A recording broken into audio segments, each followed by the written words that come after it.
কারণ আল্লাহর মায়া দয়া বেশি। এরপরও যদি তুই বান্দা সময় অপচয় করস, হিসাব আমার কাছে দিতে হবে, পাই পাই করে হিসাব নিব। হিসাব না দিয়া সামনে আগানোর কোনো সিস্টেম নেই। বহু মানুষকে আল্লাহ দাঁড় করায়, বহু বিদিকা তোরে না আমি 60 বছর সময় দিলাম, বল বন্দা 60টা বছর কোন দিকে খরচ করছস? আমি আল্লাহর গোলামি কেন করলি না? আমি না তোরে গোলামির জন্য পাঠাইলাম। ওমা খালাকাতুল জিন্না ওয়াল ইনসা ইল্লা লিয়াবুদুন। আমি আল্লাহ না গোলামির জন্য পাঠাইলাম, অনর্থক আমি পাঠাই নাই। আপা হাসিবতুম আন্নামা খালাকনাকুম আবাসাও ওয়া আন্নাকুম ইলাইনা লা তুরজাউন। আল্লাহ বলেন অনর্থক বানাই নাই, অকারণে বানাই নাই। বান্দারে ইবাদতের জন্য তো বানাইছিলাম। বল না বন্দা সময়টা কোথায় দিছিলি? উত্তর দিবে আল্লাহ, আমি তো একজন প্রতিনিধি ছিলাম, সমাজে আমার অনেক দাম ছিল, আমি একজন চেয়ারম্যান ছিলাম, আমি একজন এমপি ছিলাম, আমি একজন মন্ত্রী ছিলাম, আমার ব্যস্ততাটা বেশি ছিল, সময় পাই নাই আপনার গোলামি করার। আল্লাহ আমি এত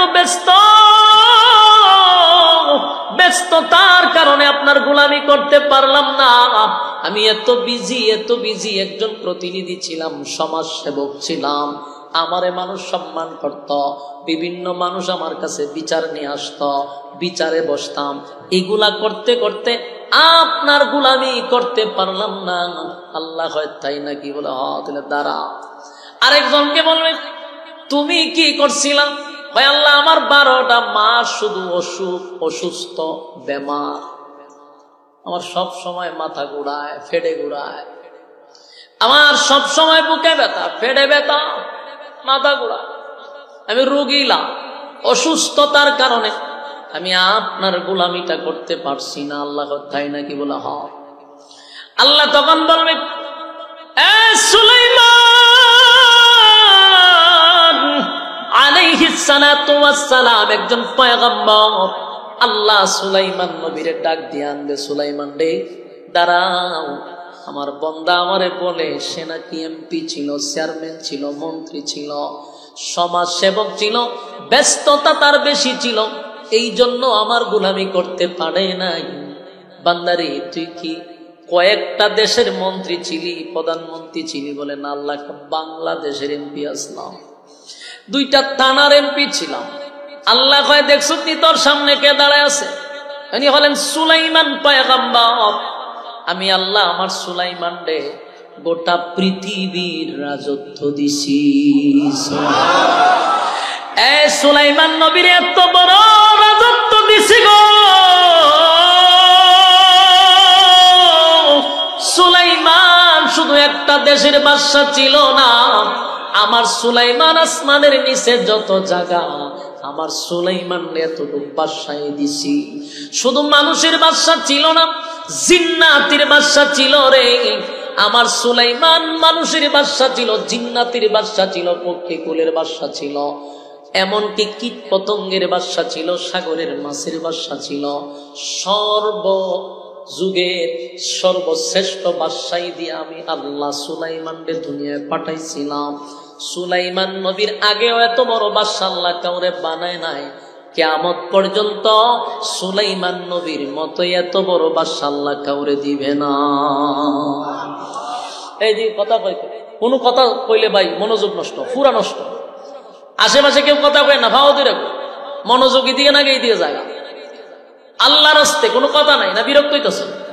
আমি শুধু আপনাদেরকে পয়েন্টটা ধরায়া দেই, নিজে প্রশ্ন করেন সুলাইমান নবীর আল্লাহ কত বড় বাদশাহী দিছে। আসমানের নিচে যত জায়গা, সুলাইমান নবীর তত জায়গার বাদশাহী দিছে। সুবহানাল্লাহ। শুধু মানুষের বাদশা এমনটা নয় রে, জিন্নাতেরও বাদশা ছিল। সুলাইমান নবীর এত ক্ষমতা দিছে, বই আছেন সুলাইমান নবীর প্রায় 300। আপনারা নীরবতায় বোঝা যায় এটা কোনো ব্যাপার না। হ্যাঁ, কোন জায়গাতে আমি আইসি ওয়াজ করতাম, শহর কেন্দ্রিক। এরা এটারে মনে হচ্ছে ড্যাম কেয়ার কোনো ব্যাপার না। অথচ হ্যাঁ 2 বিয়া যদি করে দিলে 3 বার যাওয়ার লাগে শনি আত্রায়, এক ফাইলেই যথেষ্ট হয়তো। আর এখানে 300 বিয়ার কথা বলছি না, তো লাভ দিয়ে হারে যাবে কথা দিলে কেমনে সম্ভব? কথা হয় না দি তখন জি কেরে প্রথম কিতা আমি আপনার যে কইছি 300 বউ, এটা কিন্তু আমি খাম গালি মনে করছে, এমনি কইছি। আল্লাহ সুলাইমান নবীর বউ দিছে 300। বলুন তো একজন বউর সাথে একদিন দেখা করলে লাস্টে তার দ্বারা যাইতে কদিন লাগবে? 1 বছর লাগবে। কথা হয় না? এখানে কেন কথা বলে মনোযোগ শুধু 300 বউ যে ব্যক্তি, আমরা যদি 2 বউ থাকে হে দুনিয়াতে একটা হেনস্তার মধ্যে আছে। কথা হয় না? এতে কি যন্ত্রণা আছে। হে যদি সকালে বাইরে যদি 12টার সময়, এই 12টার থেকে নিয়ে সকাল পর্যন্ত হিসাবের দেওয়ান লাগে, আবার 12টার থেকে ওই রাতের 10টা পর্যন্ত এই সময় কইছিল, এটা আরেকটার কাছে হিসাব দেওয়ান লাগে। হিসাব দিতে তার জীবনের কাম শেষ। কিন্তু সুলাইমান নবীর বউ ছিল 300। এটার দ্বারা বোঝানো যায় উনি যে একেবারে ফ্রি সময় কাটাইছে, বিষয়টা এমন না। সুলাইমান নবীর 300 বউ, 700 ছিল বান্দি, দাসী ছিল 700। সুবহানাল্লাহ কি আপনার এলাকাতে আছে? আচ্ছা আপনারা সুবহানাল্লাহ কোন সময় হয়? কেউ মারা গেলে না ঠাডা বললে? আমার তো জানতেই হইতো তো পারে যে ঠাডা বললে আমরা সুবহানাল্লাহ করি, আপনারা লক্ষণে বোঝা যায়। এই মিয়া 300 বউ 700 বান্দি। এখন চিন্তা করেন সুলাইমান নবী কতটুকু অবসর ছিল। আপনার মনে হয় যে অবসর আছে? আবার জিন্নাতেরও বাদশা, জিনেরা ঝগড়া করলে বিচার করার লাগে সুলাইমান নবী। ফাঁকি ফাঁকি পক্ষীগল যদি কোনো ঝগড়া করে এটাও সমাধান করতে হয় সুলাইমান নবী। ফিফরায় লাগছে মারামারি, এটারও সমাধান করতে হয় সুলাইমান নবী। আপনি কি মনে করেন উনি অবসর? ক্ষমতা আল্লাহ দিছে। আজকে উন্নতির যুগ, এত তথ্য প্রযুক্তির যুগ, কিন্তু এখন পর্যন্ত 7,000 8,000 যাত্রী ধরে এমন কোন বিমান পৃথিবীতে এখন আবিষ্কার হয় নাই। এখন আবিষ্কার করতে পারছে 10,000 যাত্রী ধরে এখনো পৃথিবীতে উন্নতির যুগে। এখানে কি তাও খোলাপাটির এখন চিল্লা যায়, এটা দৌড়াই দেন নাহলে স্টেজ হলো এবার দূরা। আমরা চিন্তা করেন পৃথিবী তো উন্নত, এখনো 10,000 যাত্রী ধরে এমন বিমান করতে পারছে। আর হাজার হাজার বছর আগে সুলাইমান নবীর আল্লাহ একটা বিমান দিছিল, যেটার মধ্যে প্রায় লক্ষাধিক যাত্রী উনি নিয়ে উপরে উঠত। লক্ষাধিক।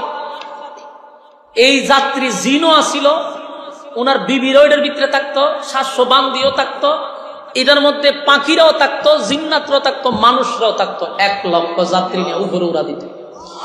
তেলও নাই, গ্যাসও নাই, ফানিও নাই। সুবহানাল্লাহ সুবহানাল্লাহ।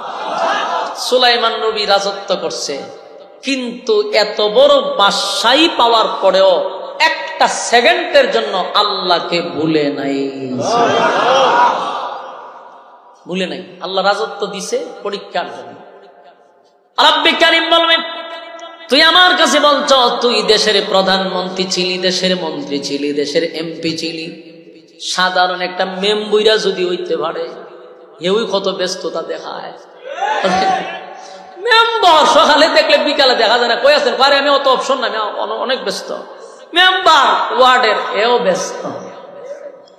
আর সুলাইমান আলাইহিস সালামকে গোটা পৃথিবীর রাজত্ব দেওয়ার পরেও একটা সেকেন্ডের জন্য আল্লাহরে ভুলছে না। আল্লাহ কয়, কিরে আমার সুলাইমান থেকে তুই বেশি ব্যস্ত? আল্লাহ যা বর্ণনা কইছেন সব বনাস। তার কাছে তারও যাইতারছিল, হয়তো তুই যে এখন রাজত্বের অজুহাত দেখাস, মেম্বরগিরির অজুহাত দেখাস, সুলাইমান নবীরে গোটা পৃথিবীর রাজত্ব দিছি, সেকেন্ডের জন্য আমি আল্লাহরে ভুলে নাই। আমার যুবক ভাইরা, কোন অজুহাত সেদিন আল্লাহর সামনে চলবে না। যতই অজুহাত দেখান, যা দেখাইবেন একজন আপনার সামনে দাঁড়ায়া যাবে, আরেকজন ব্যক্তিকে আল্লাহ বলবেন, তুমি কেন করলা না গোলামি? তুমি কেন আমার ইবাদত করলা না? তোমার বানাইছিলাম ইবাদতের জন্য। সে বলবে, মালিক আমি তো অসুস্থ ছিলাম গো, আমি উঠতে পারি নাই, বসতে পারি না, আমার মাথা ঘুরায়।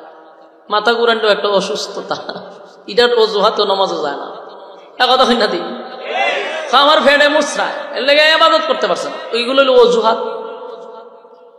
আল্লাহ ভাই আর কি ছিল, খাল্লা আমি দাঁড়াইলে সৌবন্ধ আর ওই জায়গা আমি অসুস্থ, এগুলার অজুহাত দিয়ে সে ইবাদত করতে পারলো না। আল্লাহ কয় আইয়ুব রে কোথায়? আইয়ুব নবীর আল্লাহ দাঁড় করাই, চিনস্তি কে দাঁড়াইছে? কয় আল্লাহ চিনি না। তো কেমনে চিনবে? আগাম গোগাম করছো সারা জীবন। ইনি হলেন আমার পয়গম্বর হযরত আইয়ুব আলাইহিস সালাতু ওয়াস সালাম। এই আইয়ুব নবীরে আমি আল্লাহ বাদশাহী দিছিলাম, বাদশাহী দিছিলাম। বাদশাহী ছিল আইয়ুব নবী, দেশের একজন বাদশা ছিল।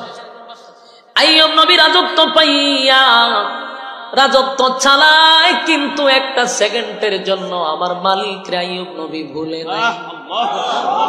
একদিন আমার আল্লাহ ফেরেশতাদেরকে লইয়া বলতেছিল, ফেরেশতারা রে দেখো না আমার আইয়ুবরে আমি কত বড় রাজত্ব দিছি, কিন্তু আইয়ুব একটা সেকেন্ডের জন্য আমি আল্লাহরে ভুলে না। আমার আইয়ুব আমারে ভুলে না। এই কথাটা শুনছে মিস্টার ইবলিসে, ইবলিসে শুনে ভালাইছে। আল্লাহ শোনার পরে আল্লাহরে কাউন্টার দিছে, আল্লাহ জানি সুখে থাকলে আপনারে ডাকব, দুঃখে থাকলে আপনারে ডাকার সময় হইতো না। উনি তো রাজা বাদশা আরামায় এসে থাকে, এই জন্য আপনারে খুব ডাকে, বেশি পাইছে তো শুকরিয়া আদায় করে। আল্লাহ বলেন ইবলিস তোর ধারণা ভুল, আমার আইয়ুব রাজত্ব পাই আমারে ডাকে এমনটা নয়, আমার আইয়ুবের রাজত্ব ছিনায়া নিল আমি আল্লাহরে ভুলবে না। শয়তান না হয় তাহলে আপনি আমার একটা দায়িত্ব দালাই, আমি একটু পরীক্ষা করে দিকালাই, আপনি তো খুব প্রশংসা করতেছেন, তা আমি একটু দায়িত্ব নিতে চাই, দেখি আপনার আয়ু কতখান টিকা থাকতে পারে। আল্লাহ হয় তুই যেহেতু শ্বাস তোর আমি ক্ষমতা দিলাম, দেখ আমার আইয়ুবরে আমার কাছ থেকে সরাইতে পারস কিনা। শুরু হয়ে গেল পরীক্ষা, কথা বল না? শুরুতেই বলছি পরীক্ষা ছাড়া কি জান্নাতে যেতে পারবে? নবীরা আল্লাহ পরীক্ষাতে ছাড়ছে, কেউ পরীক্ষার বাহিরে নয়। যেখানে নবীদের গুনাহ নাই সেখানে নবীদেরও পরীক্ষা হয়েছে। শয়তান দায়িত্ব নিছে, আল্লাহ আমার দায়িত্বটা দিয়ে দেন। আল্লাহ হয় দিলাম। শয়তান সর্বপ্রথম তার অ্যাকশন চালাইছে আইয়ুব নবীর ধন সম্পদের উপরে। আইয়ুব নবী ছিল বাদশা, ওনার প্রচুর ধন সম্পদ ছিল। বিশাল উটের একটা ইয়ে ছিল, বকরি ছিল, বকরিরও বিশাল ফাল ছিল, উটেরও ফাল ছিল, ভেড়া বকরিরও ফাল ছিল, এটা আলাদা একটা প্রজেক্ট। এরপরে ওনার ছিল বিশাল কৃষিক্ষেতের প্রজেক্ট ছিল। উনি এমন রাজা হিসাবে নিজস্ব কিছু, মানে শুধু বাদশাহী হইয়া না, নিজের কিছু সম্পদ ছিল। আমরা দেশে তো কেউ হইতে পারলে পুরা দেশটারে নিজেই মনে করে যেটা সব আমার, কথা ঠিক নেই, জনগণের সম্পদ রে নিজেই মনে করে। কিন্তু তখনকার বাদশারা নিজস্ব কিছু সম্পদ ছিল, এই রাষ্ট্রীয় সম্পদকে নিজের সম্পদ মনে করতো না। তাই নবীর নিজস্ব, উনি এমনিতে ধনী ছিল, আল্লাহ ওনার ধন সম্পদ অনেক দিচ্ছে। শয়তান না করছে কি তা উটের ফাল সবগুলারে আগুন দিয়ে জ্বালাই দিছে, সব মেরে লিছে, একসাথে মেরে লিছে। কর্মচারীরা শিক্ষার দিতে দিতে আইসে আইয়ুব নবীর কাছে, আইয়া হুজুর ঘটনা ঘটছে। কি ঘটছে? আচ্ছা ভাই আমি বুঝলাম এটা কি মাহফিল? আপনার গলার যারা সাইনবোর্ড আছে এই ফুলা পানগুলোর দইরা এই স্টেজে লই পড়েন। মাহফিল তুই শুনবিও না, তুই পরিবেশ নষ্ট করবি কেন? এগুলো মনোযোগ কিন্তু নষ্ট হয়, আলোচনা এলোমেলো হয়। দুই একজন দইরা আইনা লই পড়েন স্টেজে, এর এখানে বয়ে আওয়াজ নাম। তোমার ভালো না লাগলে তুমি যাও, তুমি পরিবেশ নষ্ট করো কেন? ফাইজলামি নি, রাত বেচারা বলতো বিছনা চাই এখানে বই রয়েছে না ঘুমাইয়া, কতক্ষণ পরে আমার মন জাগাই দিকে তো ওয়াজ হইব নি? মনোযোগ দেন। বলুন আইয়ুব নবীর নিজস্ব সম্পদ আলাদা ছিল, রাষ্ট্রীয় সম্পদের নিজের সম্পদ মনে করছে? রাষ্ট্রীয় সম্পদ। তো উনি বিশাল ধনী, উটের ফাল সব আগুন দিয়ে ফেলে মেরে লিছে। কর্মচারী সব বনস হয়ে গেছে, বলে কি একসাথে সব বুড়া মরিয়াছে, উট মরিয়াছে। আইয়ুব নবী বলেন আল্লাহর মাল আল্লাহ নিছে, আমার তো এখানে কোনো অসুবিধা নাই। শয়তান না হয় মাথা দাঁত দিয়ে সব বনাস, প্রথম চান্সি দি ফাঁস, আমার এই ব্যর্থ। পরে গিয়া বেড়ার যত ফাল আছে সবটি আগুন মেরে নিছে। ওখানকার কর্মচারী হুজুর ঘটনা তো ঘটে গেছে, বেড়ার ফাল সব মরে গেছে। আইয়ুব নবী বুঝতে পারছে যে আইয়ুব নবীর উপর পরীক্ষা শুরু হয়েছে। আইয়ুব নবী কয় আমার আল্লাহ আমারে দিছে, আল্লাহর প্রয়োজন হয়েছে নিছে, মাঝখানে আমার কোনো অভিযোগ নাই। শয়তানের মেজাজ গেছে গরম হইয়া, সর্বনাশ, আমার যুদ্ধ করতে গিয়া তো দেখা যায় এখন আমি ফেল হব, আমি তো চেষ্টা চালাইতেছি। আইয়ুব নবী বিন্দু পরিমাণও কোনো দুঃখিত না। এখন গেছে যত কৃষি আছিল, মানুষ তো খাইতে গেলে কৃষি করতে কাজ, সমস্ত কৃষি জমিন সব জ্বালাই দিছে। গোটা দেশের মানুষ বাদশার কাছে আইসা সকালবেলা জড়ো হয়ে গেছে, হুজুর আমাদের সমস্ত কৃষিকে এক নিমিষেই শেষ হয়ে গেল, কি হইল? আইয়ুব নবী সান্ত্বনা দিয়া বলে, তোমরা শান্ত হও, আল্লাহ দিছে আল্লাহ নিছে, অভিযোগ নাই, তবে 3 বছরের রিজার্ভ আছে, আরো 3 বছর তোমরা খাইতে পারবা, টেনশন করার কোনো দরকার নেই। শয়তান এটাও শুনছে, শুনে আবার সব বনাস রিজার্ভ আছে, আচ্ছা রিজার্ভ দেখাইতেছে। শয়তান গিয়ার রিজার্ভে যত আছে সব ধ্বংস করে দিচ্ছে। এখন পড়ছে মারাত্মক ভাবে দুর্ভিক্ষ, সব শেষ, তো রিজার্ভ ফান্ডও শেষ, দুর্ভিক্ষ শুরু হয়েছে। দেশের জনগণ আইয়ুব নবীর কাছে এসে বলে, বাদশা আপনি কিন্তু আপনার আমলে এত দুর্ভিক্ষ শুরু হইল, মহামারী শুরু হয়ে গেল, আমাদের সব শেষ, এখন আমরা কি করব? মানুষ দিশেহারা হয়ে গেছে, পাগল হয়ে গেছে। মুহূর্তের ভিতরে আইয়ুব নবীর বাদশাহীও শেষ। রাজা ছিল, বাদশা ছিল, মুহূর্তের ভিতরে পথের ফকির হয়ে গেল। কিন্তু আইয়ুব নবী বিন্দু পরিমাণও আল্লাহর প্রতি অসন্তুষ্ট না। মুস্কি হাসি দিয়া বলে, আল্লাহ আপনি দিছেন, আপনি নিছেন, আমি বান্দা হিসেবে কোনো অভিযোগ নাই। শয়তান এখানে ব্যর্থ হইল। শয়তান আবার চিন্তা করছে ঘটনাটা কি, এতক্ষণ মালের উপর দিয়া নিছি, এখন জানের উপরে ধরবো। আইয়ুব নবীর 7টা ছেলে ছিল, 7টা ছেলেরে শয়তানে ওয়াল ধাক্কা দিয়া মাইরা ফেলাইছে। কথা কি বুঝতেছেন? আপনার একটা ছেলে যদি দুর্ঘটনায় মারা যায়, বাবা হিসাবে আপনি আমার কতটুকু কষ্ট লাগে, সেখানে 7টা ছেলে একই সাথে শয়তানে মাইরা ফেলাইছে। খবর আসছে হুজুর আপনার 7টা ছেলে জাগাতেই মারা গেল। আইয়ুব নবী কয়, আল্লাহর মাল আল্লাহ নিছে, আমার কোনো অভিযোগ নাই রে, আমার মালিকের প্রতি কোনো অভিযোগ নাই, এগুলা তো আমার না, আমার মালিক খুশি হইয়া দিছিল, আমার মালিক খুশি হইয়া নিছে, মাঝখানে কোনো অভিযোগ আমার নাই, আমি আমার মালিকের প্রতি খুশি। শয়তান বলছে মহা মুসিবত, কোনোভাবে আইয়ুব নবীকে আল্লাহর কাছ থেকে দূরে সরাইতে পারলো না। একটা পর্যায়ে আবার আইয়ুব নবীর উপরে প্রেসার শুরু করলো।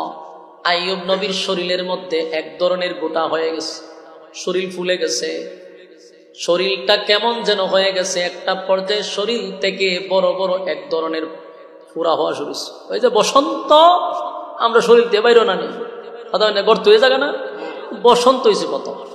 এরপর এখান থেকে পুজ বিষাক্ত রক্ত বাহির হয়েছে, সারা শরীর দিয়ে পুজ বাড়িতেছে, এখান থেকে একটা দুর্গন্ধ সৃষ্টি হয়েছে। এটা এতই দুর্গন্ধ পাশে কেউ থাকতে পারে না।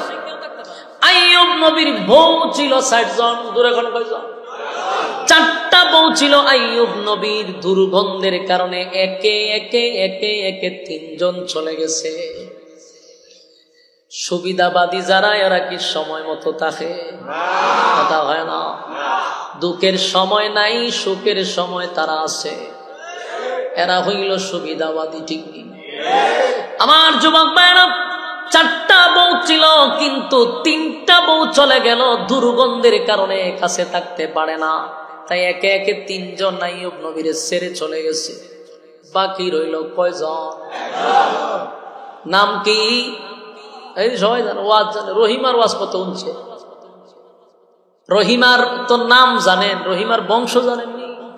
এই বংশ জানে না।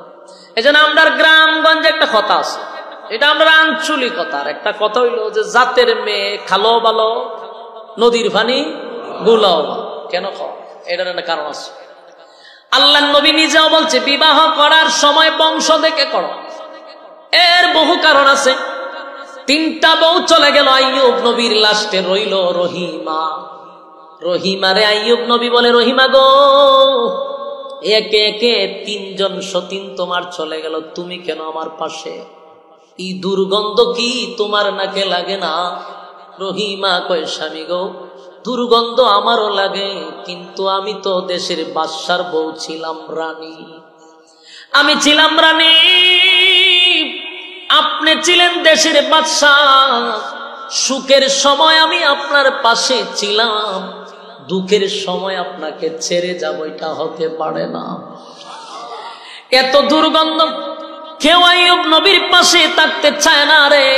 কিন্তু রহিমা আইয়ুব নবীর পাশে বসে বলে, প্রাণের স্বামী, বাকি জীবনটা আপনার খেদমত করে আমি কাটায়া দিতে চাই।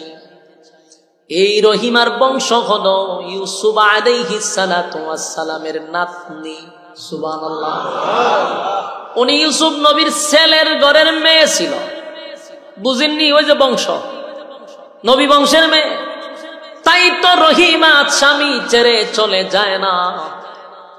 এই রহিমা ছিল তখনকার বিশ্ব সুন্দরী। সুবহানাল্লাহ বাড়ি দিয়া। কেন? আমরা দেশের মেয়েরা সুন্দর হইলে পড়েও তাদের একটা গ্রাম থাকে, স্বামীদের উপরে সুন্দর যে হে হইছে এটার একটা অত্যাচার স্বামীরে দেয়, বুঝায় যে আমি সুন্দর, এটার একটা অত্যাচার করে স্বামীরে দেয়। আর হেও চিন্তা করছে লাল চামড়া, যাওই খড়ক, গুড়ায় গিয়ে হে নিচে বয়ে থাকে, ঠিক আছে তুমি হোম মিনিস্টার, আমি তোমার কর্মচারী, অসুবিধা নাই, চালায়া যাও। নির্যাতনের মাত্রা বাড়ায়, হ্যাঁ চুপ করে শুনতে হয়, কারণ চামড়া তোমাকে লাল। কিন্তু এখানে আল্লাহ বলেন, আমি বিবি রহিমারে, তখনকার সমস্ত মেয়েদের মধ্যে বিশ্ব সুন্দরী ছিল রহিমা।